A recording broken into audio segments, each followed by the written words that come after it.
Welcome back, my extraordinary people, and welcome to my channel. For those that are new to my channel, it's healthy, extraordinary healthy living, and I cover ideas for your wellness that is healthy living, and I like to make it extraordinary, which means not the same old every day. No, I don't want to be boring. That's not the point. I can find that anywhere on the internet. That's the point of this whole channel, is I want to change it up a little bit. And it didn't start off on purpose, but I have been doing my research all over the world. And the next stop is the Caribbean islands. And we're going to cover all 5 components of wellness, which are physical health, emotional health, social health, mental health, your intellect, and your spiritual health. Those 5 components complete wellness. So, we will be going through some of the islands, which will be 5-ish islands. The reason why is the spiritual health is kind of covers a couple islands that just you'll see. Anyway, when you watch that video, that portion of this video. Anyway, so we're gonna go to our Bahamas, and we're going to be talking about their social health, even though the event that I speak of, it's called Jun Canu, and it is celebrated in the Bahamas on December 26th and also on January 1st. We'll cover emotional health and social health, but it will also cover spiritual health. So the social part is because the need to gather, the need to be with their family, the need to desire. This was back in around 1820s, to be exact, that in the Bahamas, the slavery there, the slaves had probably talked about it amongst themselves about celebrating the holidays for, whatever it took to do that. And there was one individual that stepped up and started to protest about it. And his name was John Canu. And a matter of fact, he was believed to be like a tribal chief or something like that, in that sense, that went to demand that his people get to celebrate the holidays. Christmas is not just important to them, to their master, but to them, the people, the slaves.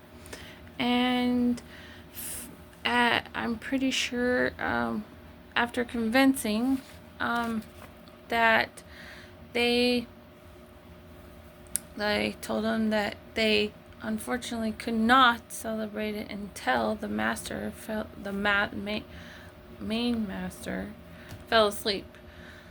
In some cases it was rather late. So I'm pretty sure a lot of those with family members, and maybe not so much, but those that didn't want to wake up at 1 in the morning, celebrated it probably early in the morning. As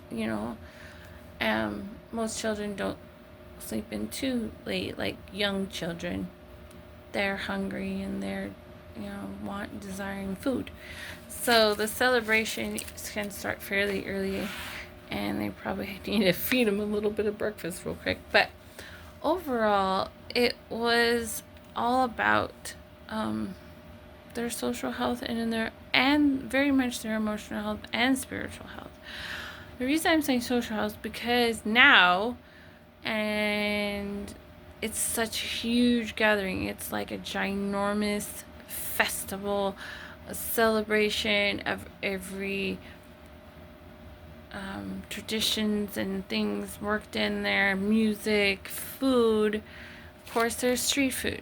Now that gets to what I'm going to do for you, because I know most gatherings, family, friends, there's always a good portion of the time there's food. Church gatherings, whatever, there's always seems to be food. So I am going to prepare 2 meals. I was super excited to find out that mac and cheese, even though it's baked mac and cheese and they add a little heat to it and a little other spices, but it's all good. It's cheese and noodles. But I am going to make that. I'm going to make a small portion of it diabetic friendly. Make some noodles that are diabetic friendly for all those that are diabetic, or at least type 2.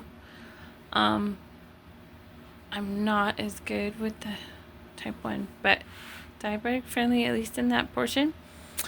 And the noodles, and then the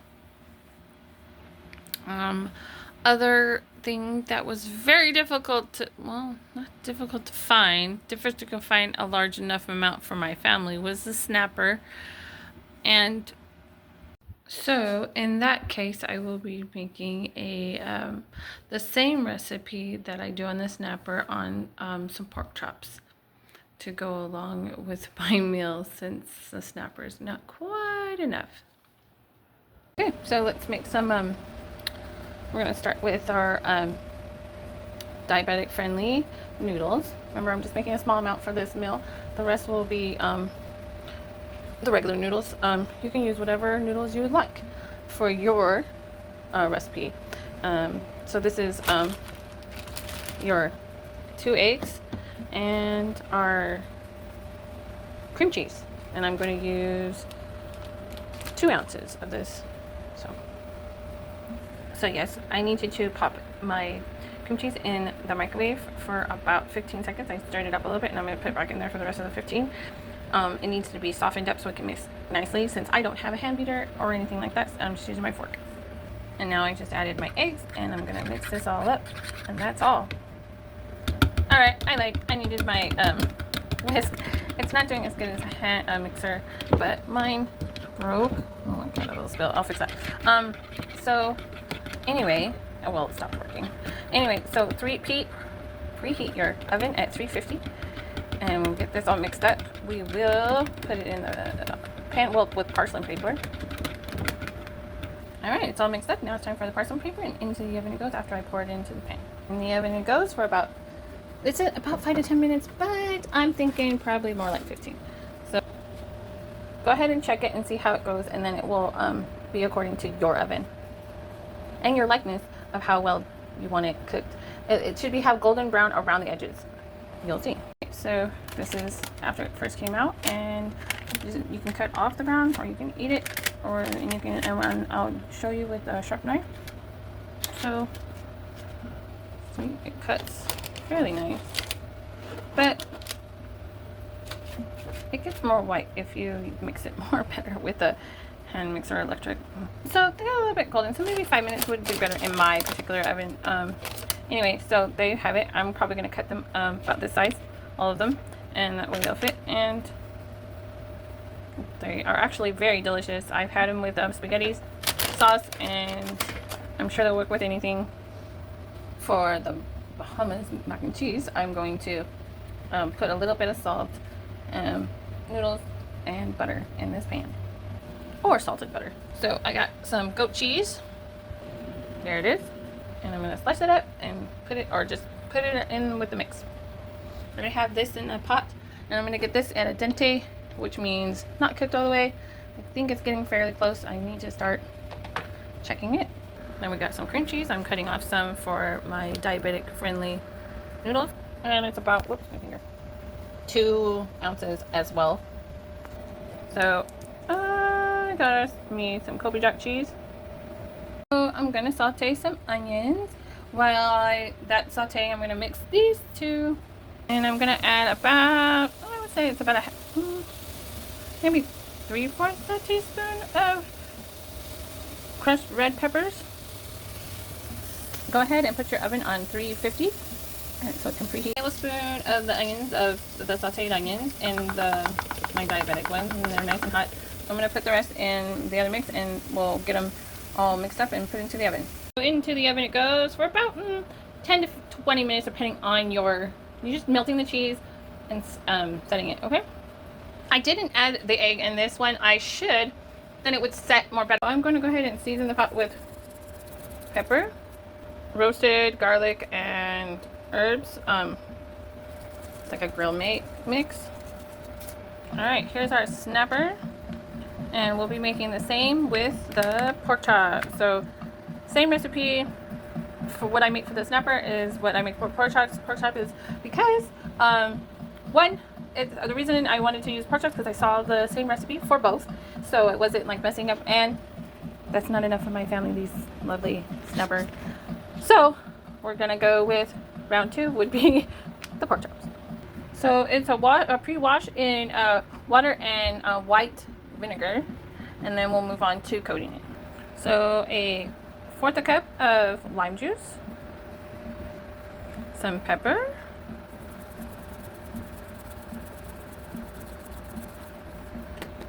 some garlic,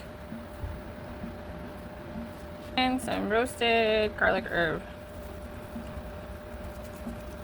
And then you see here, it should make a nice little paste. Okay, so I got it in the pan, and I'm thinking about putting my onions in there. I might sprinkle some of these heated ones that I made previously. I think that's all it needs on both the heated as in the crushed red pepper for either, because I'm not big on heat, and if they want more, they can always add more. And you have here, the skin is down first. See, there's a nice red skin.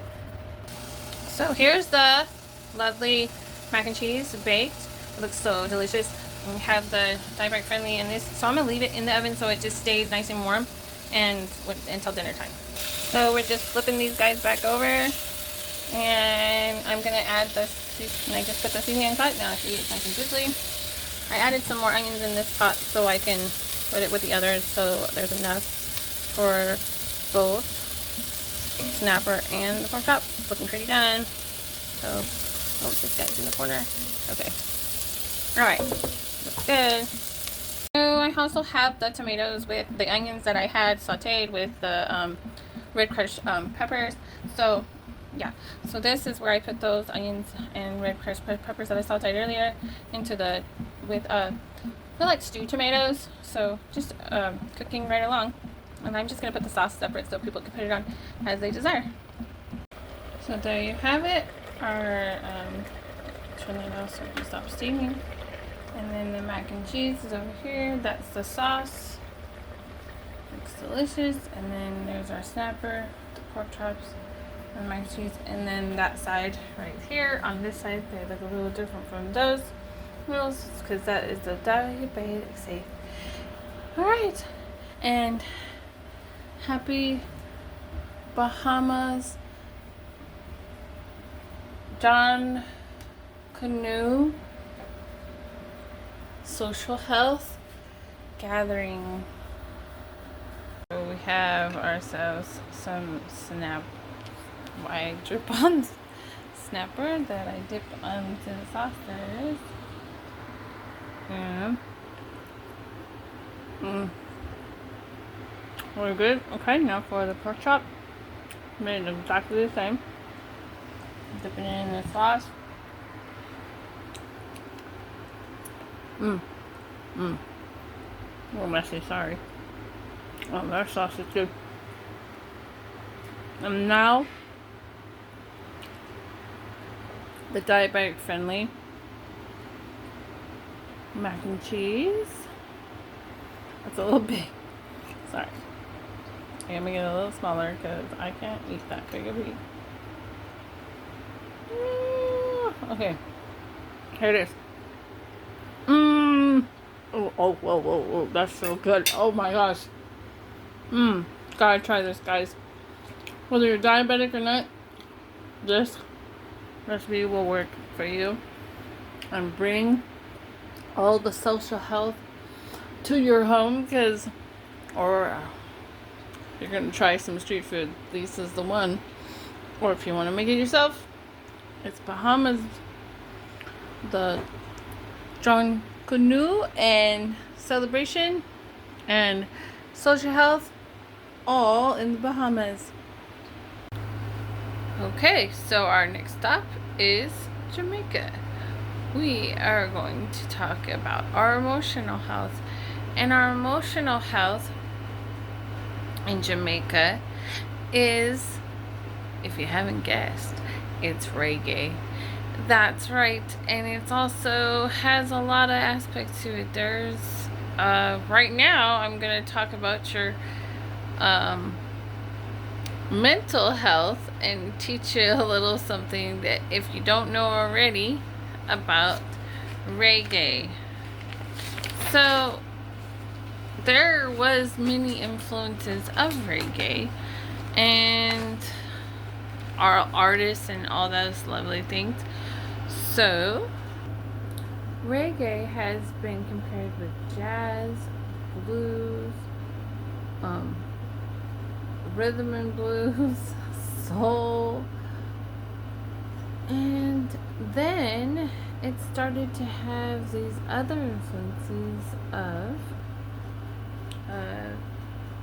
calypso that was in the 17th century, and it was started in West Africa. Then you have Minto in the 1940s, and this is Jamaican folk life or folk tale, depending on the artist and the story, not or. And then you have ska, which is approximately in the 1950s, and it's a upbeat tempo, and it had that brass, and then shortly it got to rock steady, and that has a slower tempo, and it has a more pronounced bass line, which then from those two and those others let's just say four, but ska and rocksteady was a stronger influence, but the start was calypso and Minto, but and the story, the folk life and all that good stuff. Then came reggae, which started mid-50s, 60s and lingered on into today. And as you know, it is a huge has a huge impression on the entire world. It's nationwide, and there are many like the Toots and Maytals, Larry Marshall, Belton, Desmond Decker, Lee Scratch Perry, and of course Bob Marley is a huge reason, the stronger influence for the international around the world. So I believe that he started as Bob Marley and the Wailers in 1963, and then later on he pushed on his own. We also have the Scatolites and Peter Josh, and then Bunny Wailer, and then there's so much more that were part of that era in the 60s and the 70s, with Bob Marley. So these reggae is inspiring music of itself. It wasn't just inspired from other music, it was inspired. And as you know, there are many musics that Bob Marley, the famous, there are many famous songs, and it was such a strong influence. And yes, artists do have an influence on their children, but some don't. And it inspired his children, Damian Marley and Ziggy Marley. There was Bob Marley. Okay, so I had a hard time picking. You have One Love, which I could not mention that song. That's very famous, and it's very nice, enjoyable music. So, and then of course, the Three Little Birds. Now, this one song, Three Little Birds, gets confused a lot with, because the similar lyrics, not all the way through, just the chorus of the Don't Worry About a Thing. Well, because everything's gonna be alright in his song. Well, there is a man named Bobby McFerrin, and his gear is more jazz, but he made a song, Don't Worry Be Happy, that took on a reggae sound that was influenced by this song by Marley. At least I would think so. It sounds, it has a familiar sound. It's like, and so moving on, we another favorite. Now I'm just listing some of my favorites. I'm pretty sure there's a million that you can list off, but we're gonna stick with a few that we can do. And then you have Gregory Isaac, Banana Boat. Oh, that is a fun song. And I love that song.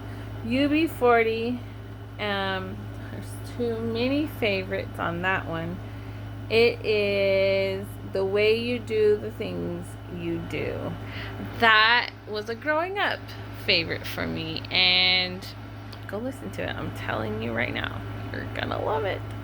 And actually, a little background, the UB40 is from the United Kingdom, the UK. So the other influences that reggae has, and still today has, is island reggae. I'm going to give an honorable mention to Fiji, rest in peace. He had some amazing music that I actually just loved. But Sweet Darling is one of my favorites. Now I'm going, and then there's J Book, the famous song of Sunshine Girl. Of all of them, there's a lot, and I like a lot of them. But I gotta give a shout out to the band that my husband was in. He was the drummer of DL5, or Dateline 5, and the song that my husband and his brothers did has a reggae influence, is The Rain. And their songs were more, their style of music, like rhythm and blues, kind of jazzy, kind of, rhythm and blues kind of thing. And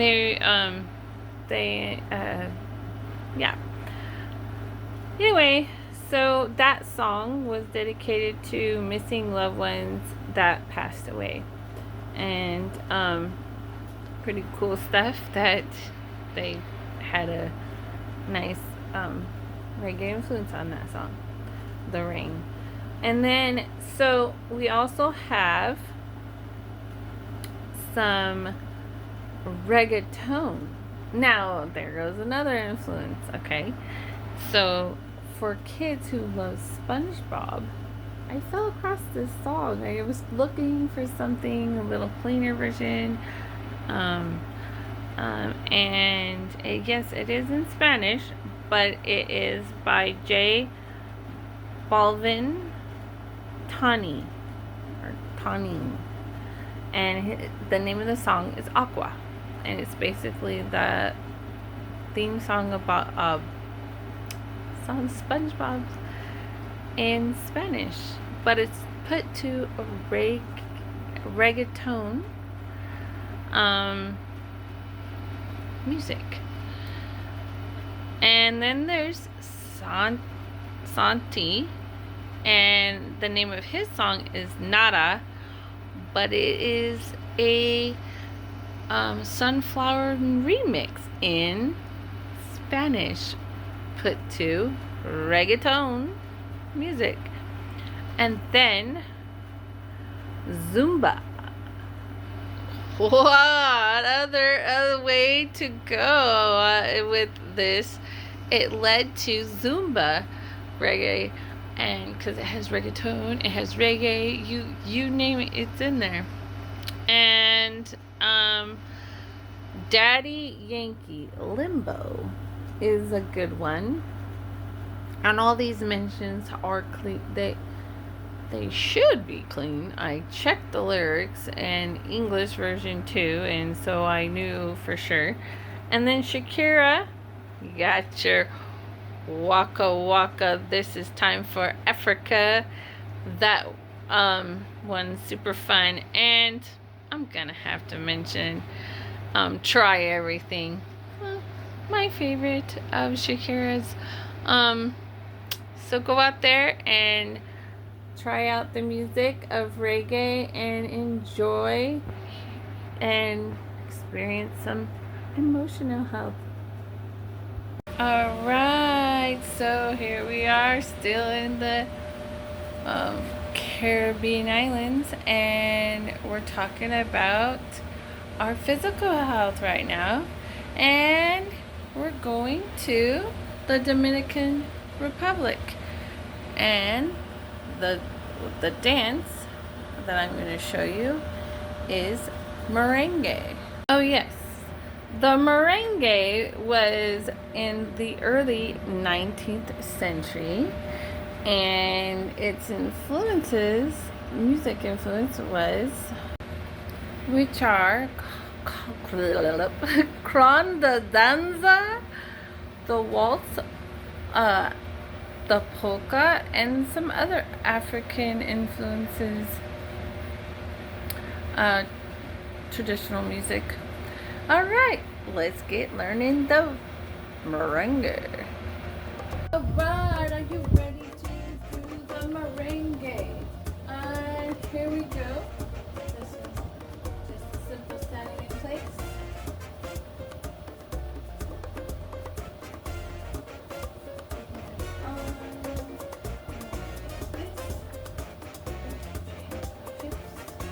And there you go. The next one is side to side. There you go. You're going to step out, put your toe up, down, up, in. So in order to switch, you want to go down and then go out again. So let's do a couple steps.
Let's go the other way. Why not? 1, 2, 3, 4. Da, da, da. Okay. Now we're gonna do extra part. Now, leader, typically the man. So his hand is out to the woman. Always. And straight. So over the top.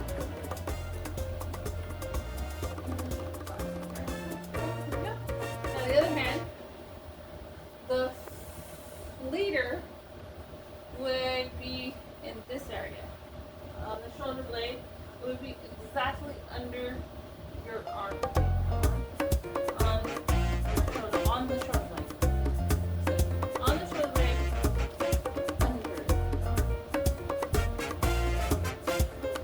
Tiny under, not like bare hook. Okay. So, and then the follower would be exactly right over the top of that one. Their shoulder blade, and it would be resting on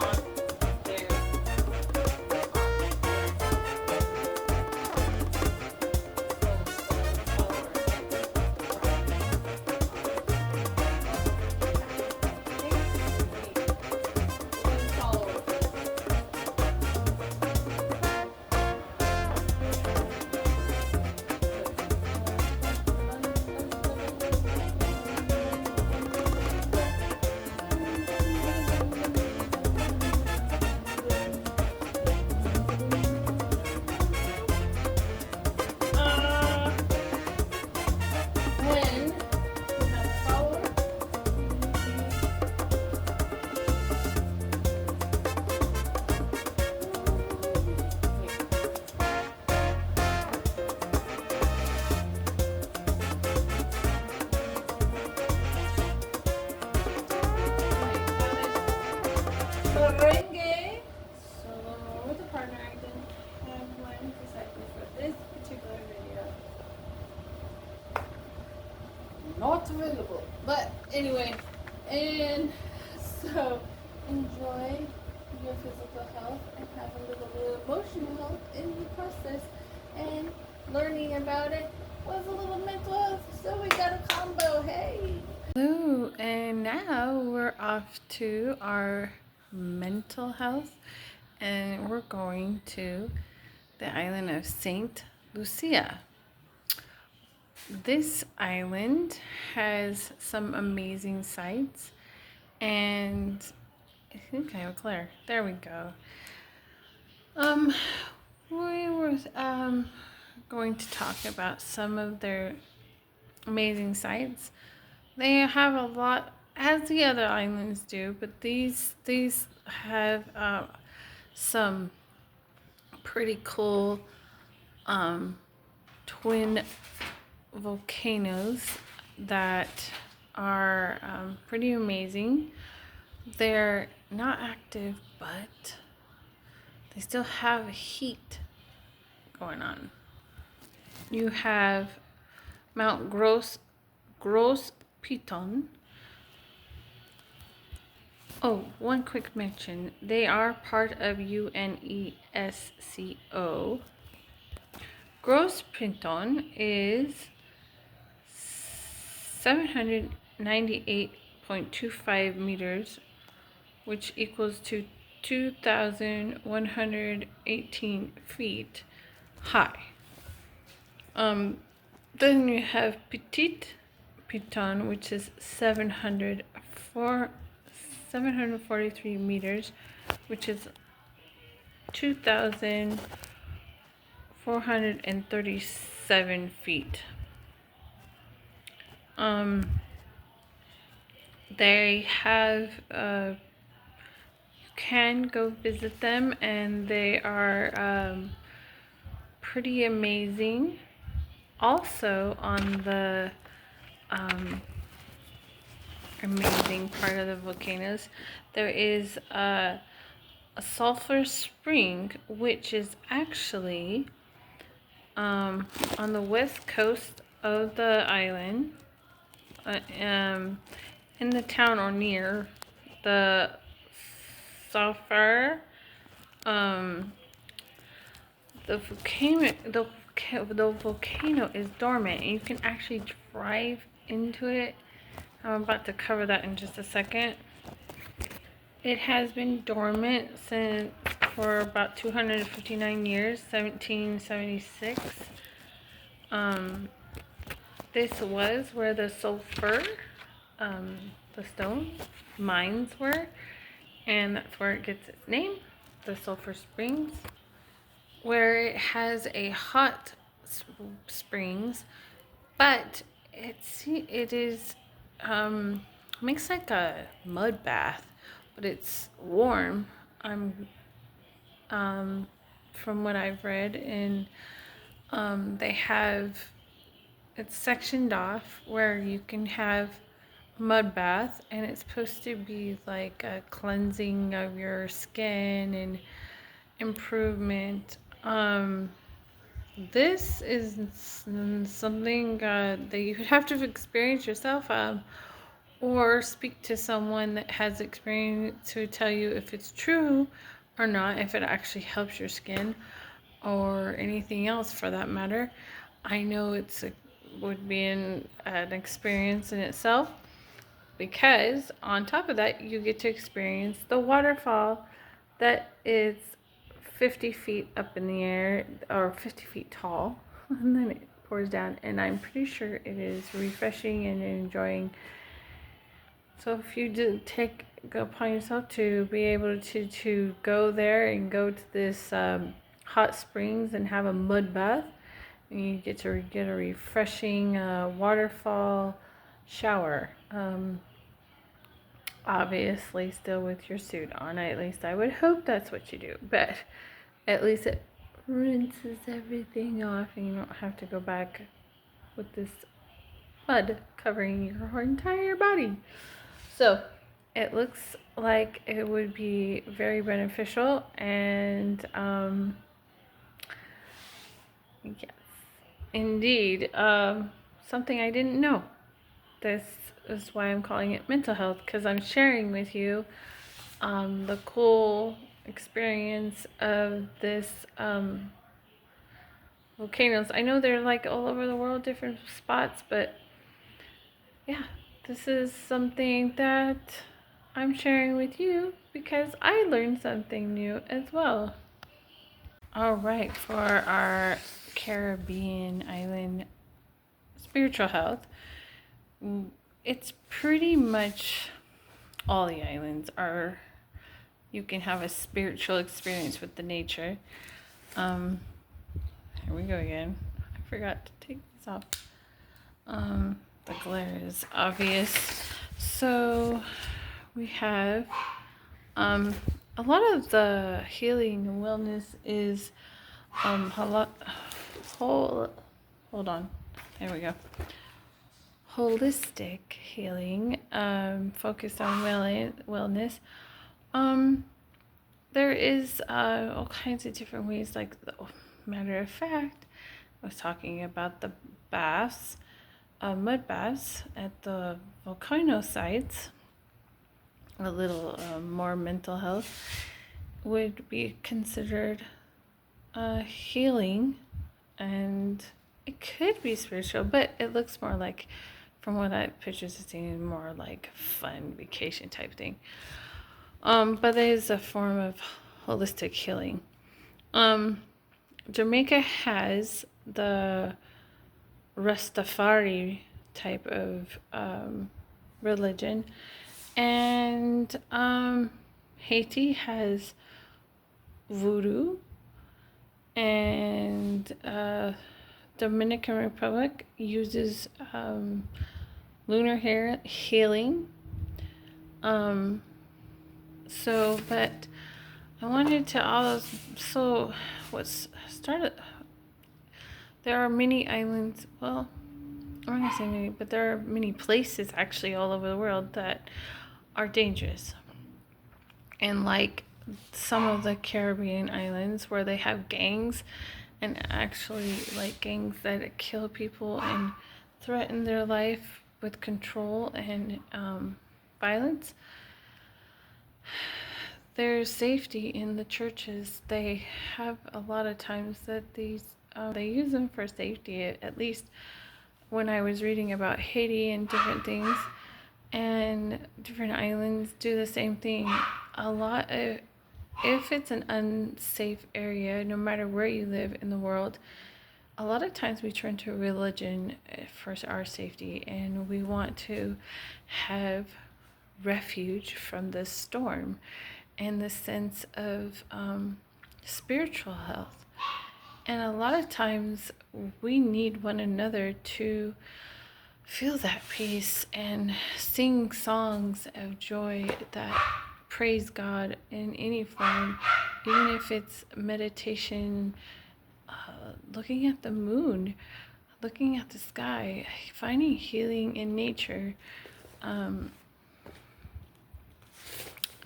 There's so many ways to feel spiritual health there in the islands. The water, the ocean is amazing to look at. I'm pretty sure some amazing sunsets and sunrises.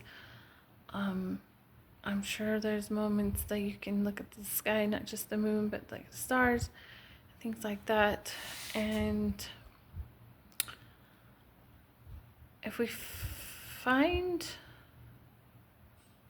ourselves not able to find that, and all you're dwelling on is those negatives around us, take a minute and try to find an attitude of gratitude. I know I mentioned it before, but I think that's the start. And then we start seeing everything else and feeling everything else. And then pray for peace in your form of your way of praying to God. He hears us no matter what language we pray. And as long as it's sincere and it's from your heart, He knows it's not a recited prayer. He listens more deeply and He hears you. I'm sorry if I seemed a little quiet for a minute. Speaking of this stuff kind of makes me restful and peaceful, and my voice got quiet. So I apologize for that. But if you get a chance, pray for peace worldwide. I know that that's like a Miss America kind of thing, but you really should.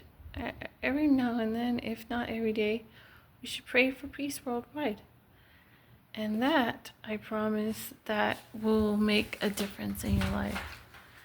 Until next time, put God first.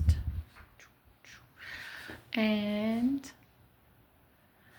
remember that healthy living equals extraordinary.